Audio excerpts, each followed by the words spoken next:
അടുത്ത 3 ദിവസം നമ്മൾ ഭക്ഷണം കഴിച്ചിട്ടും പോയോ? ആ സമയത്ത് നമുക്ക് എപ്ലസ് വേണ്ടി പഠിക്കാൻ നടക്കുമോ? ഇല്ല. സോ ഇനി എത്ര ബാക്കി? 32. എത്ര സൺഡേസ്? അതൊക്കെ എത്ര സൺഡേസ്?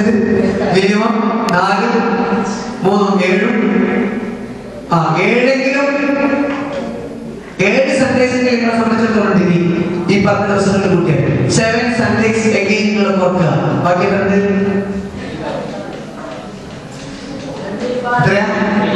25. സാരിക്ക 25 ദിവസങ്ങൾക്ക് വേണ്ടതിലേറെ സമയം ഉണ്ട്. 25 ദിവസം വിചാരിച്ച ബാക്കിയുള്ള കാര്യങ്ങളൊന്നും നിവൃത്തി കൊണ്ടുവരാൻ പറ്റും. ഭക്ഷണം കഴിക്കുന്നത് പോലെ ചിലർക്കൊക്കെ ഒരു ശീലമുണ്ട്.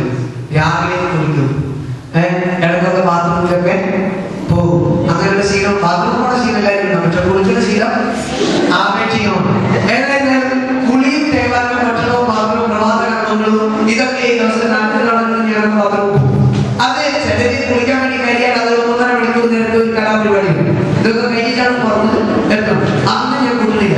ആവറേജ് ഇതുപോലത്തെ ഭക്ഷണം കഴിക്കുന്ന നിങ്ങളുടെ സമയം കുളിക്കാനും ബാത്റൂം പോകാനും ടോയ്ലറ്റ് സൗകര്യങ്ങൾക്കും ഒക്കെ വേണ്ടി ഉപയോഗിച്ചാൽ, പ്രഭാത കർമ്മങ്ങൾക്ക് വേണ്ടിയൊക്കെ ഉപയോഗിച്ചാൽ ഒരു മിനിമം അത് ഒരു ദിവസം നമ്മൾ 1 മണിക്കൂറൊക്കെ എന്നോട് ഉണ്ടാവും, ബാത്റൂമിൽ ഉണ്ടാവും. ഈ 1 മണിക്കൂർ കുറച്ചുകൂടി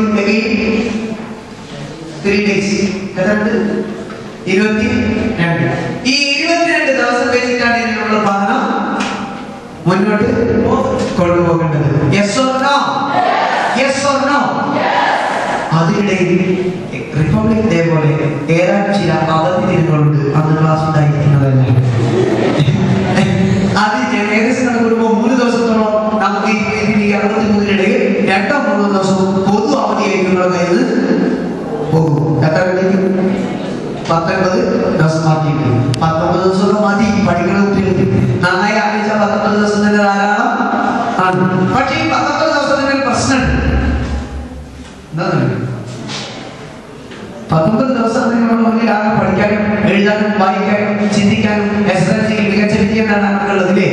കല്യാണങ്ങൾ, തക്കാരങ്ങൾ, മറ്റു പരിപാടികൾ, പുരക്കൂടുകൾ, അടിയന്തരം ചില മരണങ്ങൾ, ഒഴിച്ചുകൂടാൻ പറ്റാത്ത ചില കണക്കുകൾ 2 ആഴ്ച കൂടുമ്പോൾ ഒന്നെങ്കിലും എന്തായാലും ഉണ്ടാവും.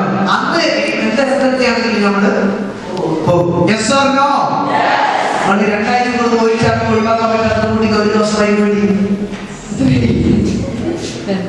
മാസത്തിൽ 2 വെച്ചിട്ട്